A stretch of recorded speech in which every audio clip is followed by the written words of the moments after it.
KPM.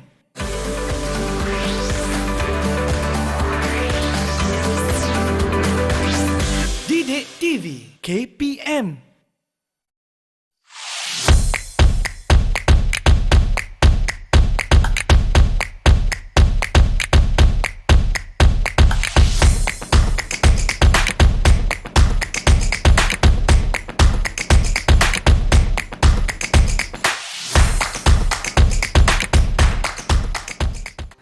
Bismillahirrahmanirrahim. Assalamualaikum warahmatullahi wabarakatuh dan salam sejahtera saya ucapkan kepada penonton-penonton Didik TV KPM. Hari ini bersama saya dalam slot Bina Upaya Guru. Dan kita akan membincangkan tentang topik yang cukup menarik iaitu Muallim Tahfiz KPM ataupun bahasa mudahnya kita katakan Guru Tahfiz Kementerian Pendidikan Malaysia. Dan hari ini kita bawakan seorang tetamu yang cukup luas pengalamannya. Kita persilakan Encik Umar Kamal bin Mat Daud, Ketua Penolong Pengarah Sektor Perancangan dan Pengesanan Dasar Bahagian Pendidikan Islam Kementerian Pendidikan Malaysia. Assalamualaikum Tuan Kamal, apa khabar? Waalaikumsalam. Alhamdulillah sihat. Alhamdulillah. Terima kasih kerana sudi bersama Irfan hari ini untuk slot Bina Upaya Guru. Jadi kita akan membincangkan tentang Muallim Tahfiz KPM. Orang kata muallim ni guru, betul? Betul. Betul, Alhamdulillah. Dan kita nak teruskan dengan soalan yang pertama. Nak tahu juga bagaimana wujudnya pendidikan tahfiz ni dalam sistem pendidikan negara. Baik, bismillahirrahmanirrahim. Assalamualaikum warahmatullahi wabarakatuh. Alhamdulillah wassalatu wassalamu ala Rasulillah wa ala alihi wasahbihi wa mawalah. Terima kasih Cik Irfan. Alhamdulillah kita jumpa pada pagi ini. Betul. Saya rasa untuk bincangkan tentang konsep ataupun hal berkaitan dengan muallim guru tahfiz KPM. Sebelum tu saya nak sebutkan muallim itu memang maksudnya guru lah. Apa maksudnya guru? Bahasa Arabnya lah. Ya, betul. Jadi sebenarnya sejak daripada tahun 2014 program ataupun aliran tahfiz mula diperkenalkan di dalam sekolah-sekolah KPM dan sebelum itu prosesnya panjang. Kita pun tahu tahfiz ini adalah aliran yang bukan baru saja dalam pendidikan, bahkan dia dah pun lama dalam sistem pendidikan negara kita walaupun secara formal ataupun tidak formal. Betul. Tetapi apabila dia kita terima kurikulum bersepadu tahfiz, kita namakan dia, ada satu nama kurikulum baru dalam KPM yang namanya kurikulum bersepadu tahfiz. KBT lah singkatannya. Dia ada adik-beradik dia sebenarnya.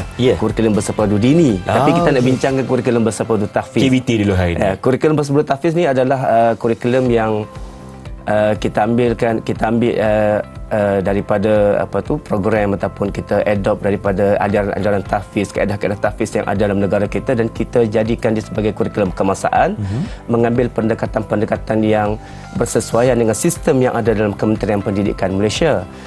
Bermula daripada tahun 2014. Diluluskan dalam mesyuarat JKP, mesyuarat Jawatankuasa Kurikulum Pusat. Kemudian melalui proses yang begitu panjang dan sebenarnya oleh kerana kurikulum agama di negara kita ini perlu melibatkan persetujuan dan juga perkenan Majlis Raja-Raja dan juga institusi agama negeri, pihak berkuasa agama negeri, maka proses ini berlaku. Kita bentangkan kertas cadangan ini dan alhamdulillah raja-raja di negara kita, setiap negeri bersetuju untuk memperkenalkan KBT ataupun kurikulum bersepadu tahfiz ini. Maka dia mula diperkenalkan di sekolah-sekolah Kementerian Pendidikan, bermula dengan 3 buah sekolah terlebih dahulu. Kalau Cik Irfan kenal, di SMKA, Sekolah Menengah Kemasaan Agama Kuala Lumpur. SMKA Agama Kedah.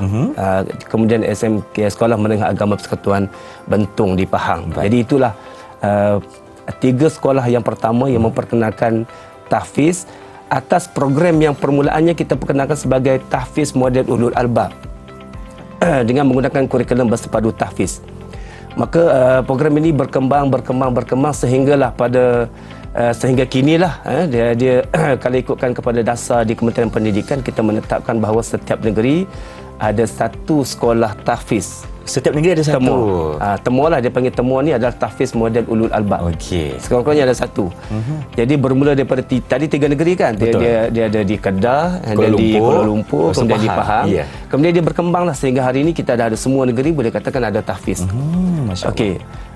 Dan pada tahun 2015 kita perluaskan lagi kurikulum bersepadu tahfiz di sekolah agama bantuan kerajaan. Sekolah agama bantuan kerajaan. Jadi sehingga kini jumlah itu meningkat dan juga bertambah, menjadikan dia hari ini dah pun 37 buah sekolah Kementerian Pendidikan yang melaksanakan tahfiz dalam sistem pendidikan kita. Baik. Jadi maknanya sambutannya begitu menggalakkan. Betul. Daripada 3 buah sekolah sehingga hari ini ada 37 kesemuanya. 37 buah sekolah. Okey, kita tahu juga bagaimana Tuan Kamal sekolah ini dipilih oleh KPM untuk menjadi sekolah tahfiz dan bagaimana pengajaran dan pelajaran itu dilaksanakan di sekolah. Baik, kalau di Kementerian Pendidikan kita ada 2 model tadi. Pertama dia panggil tahfiz model ulul albab. Dia adalah ketetapan yang dibuat oleh peringkat kementerian, maknanya satu sekolah, satu negeri ada satu sekolah tahfiz model ulul albab, dan hari ini kita ada lebih kurang 15 buah sekolah yang laksanakan ini. 11 di SMKA dan 4 di SBP, sekolah berasrama penuh. Oh, okey. Okey. Dan di dalam kurikulum bersepadu tahfiz, bagaimana kurikulum ini beroperasi, berjalan, dan hampir boleh katakan aliran tahfiz tu begitu sifat dia. Pertama, dia ada tahriri. Dia ada tahriri maksudnya penulisan. Jadi anak-anak pelajar kita di sekolah bila dia nak menghafal, dia akan mulakan dengan menulis dulu ayat-ayat Quran tersebut. Dia akan menulis, kemudian dia akan membaca, menghafal daripada tulisan dia sendiri. Sebab berdasarkan kepada kajian kita bahawa murid-murid yang menulis dan membaca apa yang ditulis itu lebih menguatkan ingatan dia. Ya. Dia kena tulis dulu Dia baru dia baca. dulu, ya, baru dia akan baca. Jadi dia menghafal daripada tulisan dia itu lebih baik. Saya setuju sebab kalau ikut pengalaman saya sendiri sebagai seorang murid dulu, kalau kita nampak tulisan kita tu Tuan, kita senang lagi nak ingat lah. Betul. Kan? Saya dulu pun kalau belajar kita buat note kan. Kita buat note, nanti kita boleh buat mind map sebagainya. Itu lebih menguatkan ingatan kita. Saya setuju. Okay, kemudian kita ada tasmid lah. Tasmid ni maksudnya dia akan perdengarkan bacaan di hadapan guru dia. Ayat suci Al-Quran. Guru akan dan di sinilah peranan guru sangat penting. Guru akan memastikan bacaannya itu tepat, tajwidnya betul, hafazannya lancar, dan dia dapat membaca dengan sempurna. Itu adalah satu standard lah yang kita minta guru-guru kita pastikan dicapai. Baik, itu yang kedua. Kemudian kita ada fiqhul ayat. Fiqhul ayat ini di mana murid-murid kita yang mengikuti aliran tahfiz ataupun mengikuti kurikulum bersepadu tahfiz diminta untuk memahami apa yang dihafal. Dia bukan sekadar menghafal, tetapi dia kena faham apa ayat itu. Baik. Kalau kita faham, kita maksudnya ialah terjemahan lah secara sepintas lalu.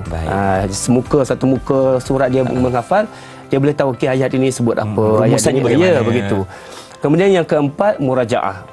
Murajaah ni kita sebut repetition lah. Maksudnya ulangan. Dia ulangan. Dia akan mengulang apa yang dihafal sebab dia akan memastikan hafazan dia itu terus melekat lah, tidak hilang. Dan yang kelima, tafsir. Di sinilah dia cuba mendalami apa yang terkandung dalam ayat-ayat yang dihafal, menyebabkan dia bukan sekadar membaca dan menghafal itu dalam konteks pembelajaran di sekolah saja, tetapi dia boleh ingat sehingga dia keluar daripada sekolahan. Masya Allah. Maksudnya pembelajaran itu secara berterusan, bukan sahaja di sekolah, tetapi kalau keluar sekolah pun masih ada ingatannya tentang itu. Betul, ya. Baik, terima kasih Encik Kamal berkenaan dengan pengenalan untuk topik kita hari ini, iaitu Muallim Tahfiz KPM. Jadi kita akan berhenti berehat seketika. Teruskan bersama kami dalam Bina Upaya Guru Didik TV KPM.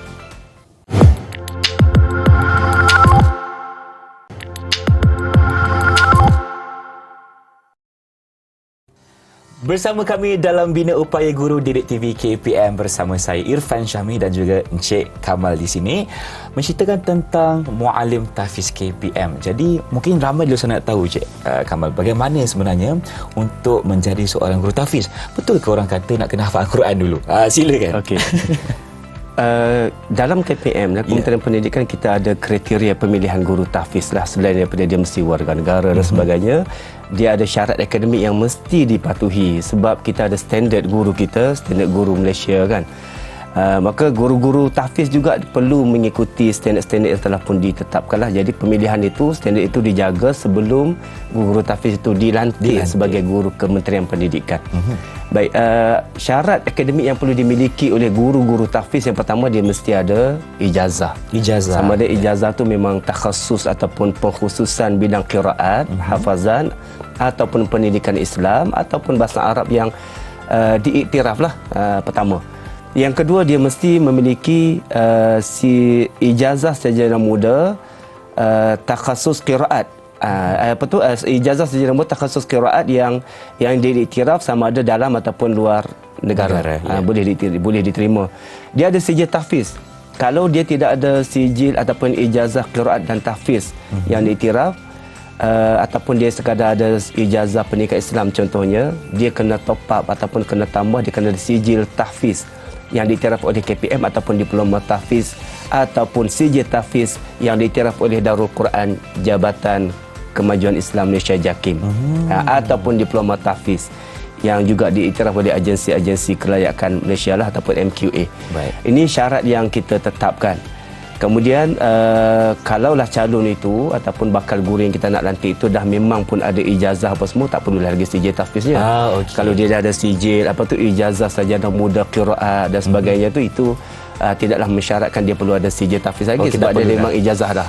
Okey. Oleh kerana kurikulum bersabda tahfiz yang saya sebutkan tadi Cik Irfan, dia dah digunakan di sekolah-sekolah tahfiz swasta, maka kita ada syarat tambahan lah. Dia mesti guru-guru tersebut juga perlu mengikuti latihan, ada kursus, dan dia perlu memastikan dasar-dasar pentaksiran, dasar-dasar pembelajaran dan juga pengajaran dan pembelajaran yang ada dalam KPM dipatuhi. Sebab tahfiz ni dia bukan one shot kemudian dia akan dinilai. Dia akan dinilai daripada tingkatan 1 sehinggalah tingkatan 5. Berterusan. Ya, berterusan. Contohnya macam tingkatan 1 kita syaratkan murid-murid kita menghafal 6 juzuk contohnya. Tingkatan 2 ada 7 juzuk. So dia akan forward, dia akan bawa sampai tingkatan 5 dan dinilai di tingkatan 5 daripada tingkatan 1 itu. Maka ini penting dipanggil pentaksiran berasaskan bilik darjah, PBD. Ini yang menjadikan sistem kita ni dilihat sebagai betul-betul berkualiti, sebab dia bukan nilai untuk tahun semasa tetapi diambil kira pencapaiannya daripada tahun pertama dia masuk lagi ke dalam sistem kita. Jadi guru-guru ini akan memastikan anak murid dia berjaya menghafaz Al-Quran dengan baik, kemudian dia dapat memastikan bahawa dia dapat menghafal dan juga memahami ayat-ayat yang dihafal tersebut.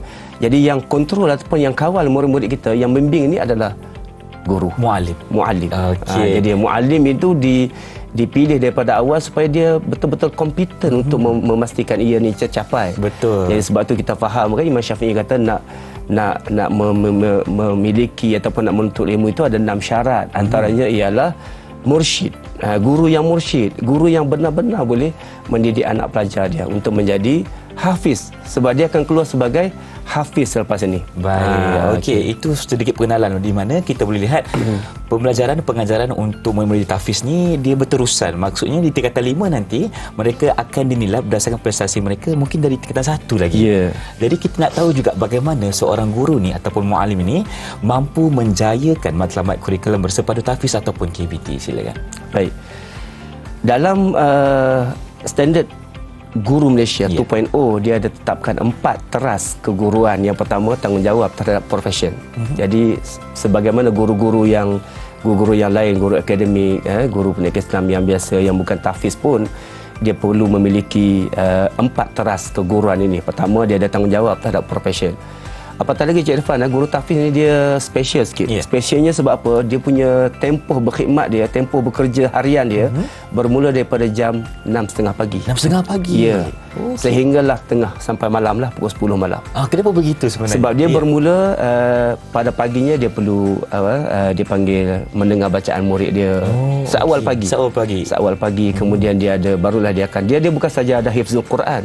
Dalam kurikulum bersepadu tahfiz kita ada hifzul Quran dan maharatul Quran. Dia panggil maharatul Quran ni adalah kemahiran-kemahiran Quran lah, termasuklah qiraatnya, termasuklah tajwidnya, termasuklah sejarahnya. Jadi itu teradun dalam kurikulum bersepadu tahfiz di samping mata pelajaran yang lain. Baik, jadi guru-guru kita ni akan memastikan anak-anak murid yang ada dalam kurikulum tahfiz kita mengikuti, pertama dia perlu menghafaz, kemudian diperdengarkan bacaan. So dia bermula 6.30 sebab kita di KPM kita ada subjek lain. Betul. Dia kena ikut bahasa Melayu, dia kena belajar sejarah, dia kena belajar bahasa Inggeris. So masa yang ada kita betul-betul manfaatkan. So guru kita kena spend time untuk waktu itu. Berawal pagi sehingga lewat malam. Ya, sehingga lewat malam. Kemudian pada pertengahan siang itu, maka murid-murid kita yang mengikuti aliran tahfiz ini dia akan dia akan belajar akademik lah. Okey, bahasa Melayu, sains, geografi, matematik, dan kalau dia ajaran sains banyak lagi dia akan ikuti. Sehingga petangnya pukul 7 dia akan ada satu lagi sesi dia panggil tahriri tadi. Okey. So dia akan menulis kemudian malamnya dia akan perdengarkan bacaan kepada guru. Sehingga lebih itulah sekel harian murid-murid kita. Jadi siapa yang nak kontrol ini? Guru-guru tahfiz. Sebab tu dia kena ada tanggungjawab kepada profesion. Dia kena ada tanggungjawab terhadap murid. Sebab kita tahu kepelbagaian murid. Kemudian dia kena tanggungjawab kepada ibu bapa, sebab ibu bapa ada harapan yang besar kepada anak-anak dan masyarakat lah. Mereka hantar murid-murid ke sana untuk menjadi seseorang yang lebih baik, pelengkap hidup mereka. Betul. Dan juga mereka ada tanggungjawab kepada masyarakat dan juga negara, seperti apa yang dikatakan oleh Tuan Kamal sebentar tadi. Baik, terima kasih Tuan Kamal. Itulah sebenarnya tanggungjawab seorang guru tahfiz dalam mendidik anak murid kita di sekolah tahfiz, di mana mereka ini perlu diberi sebarang pencerahan yang lebih baik untuk menjadi seseorang yang lebih berguna, bukan sahaja kepada agama, bangsa dan juga negara. Jadi kita nak berhenti berehat seketika. Teruskan bersama kami dalam Bina Upaya Guru Didik TV KPM selepas ini.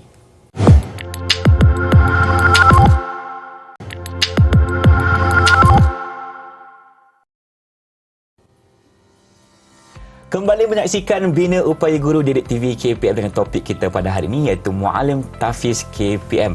Tuan, dalam hidup ni kita pasti akan ada cabaran dan rintangan, betul? Saya pasti juga di KPM akan ada cabarannya ketika melaksanakan kurikulum bersepadu tahfiz. Jadi mungkin Tuan berjelaskan apakah antara cabaran yang dihadapi sebenarnya? Pertama, kita menghadapi cabaran di peringkat kementerian.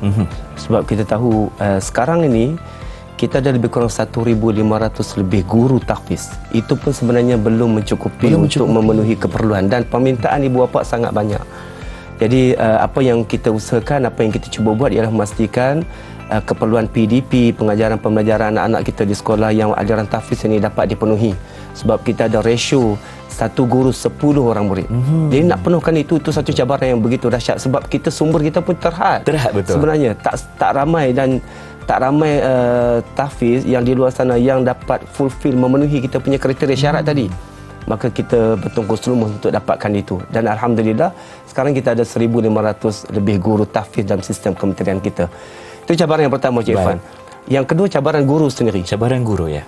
Guru juga sebenarnya ada cabaran yang besar, sebab ada kadang guru-guru kita yang ada keluarga, yang dia terpaksa datang awal. Itu sebenarnya satu pengorbanan, kita panggil mujahadah. Mujahadah yang begitu tinggi. So guru-guru kita terpaksa datang awal, dan ini adalah tanggungjawab yang perlu dipikul untuk pastikan bukan 1 orang, bukan 10 orang, tetapi kita ada 15,444 murid tahfiz dalam sistem kita.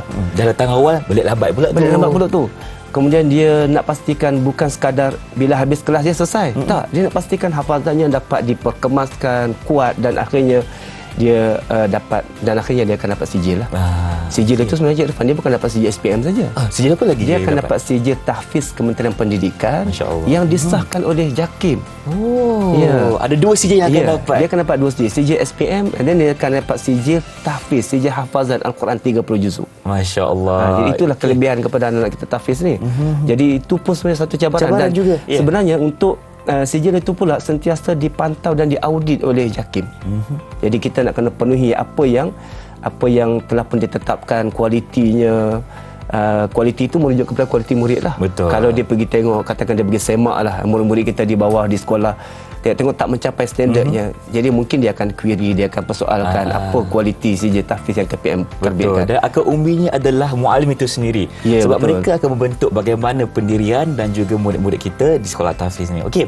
Kita dah tahu juga sebenarnya apakah hala tuju ataupun way forward KPM terhadap guru tahfiz bagi mendepani cabaran pendidikan yang bersifat dinamik.